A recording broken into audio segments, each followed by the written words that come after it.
Yes, well, we have many cases here in the United Kingdom where, as a result of the equality agenda being worked out, following on from the first question, there is a reality that when the church does not speak clearly of the way in which we should live, our moral purpose, what moral virtue is, then culture gets set. And when it begins to get set against God, and when our laws have no regard for God, when a human rights, secular sounding law becomes the norm, then equality, as it so gets defined, becomes what the culture defines it as.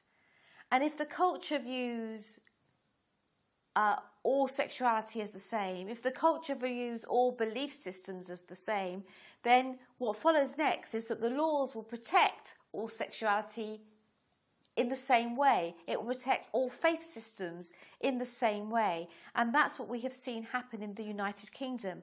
We lost our idea of where law comes from the God to be found in the Bible. We lost our idea of an overarching morality that we could all understand. And we began to see truth as subjective. We began to see truth as relative. That's essentially what the Equality Act does. The Equality Act says there is no truth except the truth that there is no truth. We are all, equality means that everything goes, everything can be protected. Well, this is a recipe for cultural chaos. This is a recipe for legal chaos. And this is what we've seen in the outworking of the Equality Act. Because you see, in Christianity, we say there is a way to live. We say there is an absolute truth. We say this is a way for sexual expression. We cannot approve of homosexuality, the practice of homosexuality. We cannot approve of the practice of changing gender. Now, when we say we cannot approve, then the law, people say, you discriminate, you hate. When of course we do not. All we say is, every man is made in the image of God, but there are behaviours which we cannot endorse.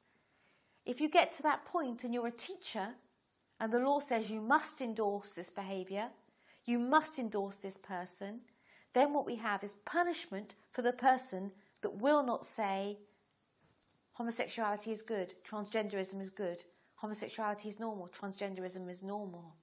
And so we have had a whole raft of cases where teachers have lost their jobs because they will not promote homosexuality as the same as heterosexual marriage.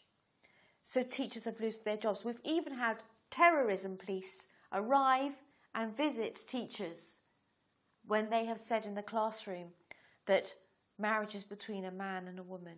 We have doctors removed from their positions because they say that a biological man cannot become a biological woman.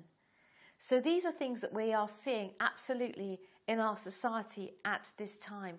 Unless you endorse the wholesale equalities agenda, unless you are prepared to promote and approve homosexuality and transgenderism, then you can very often find yourself in trouble. So just yesterday, here in this office, we had a young woman who was a student, a counselling student, and she was asked to talk about her belief system.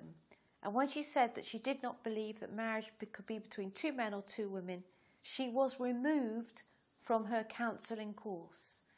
So you end up in a place in our society where there is a professional bar to office.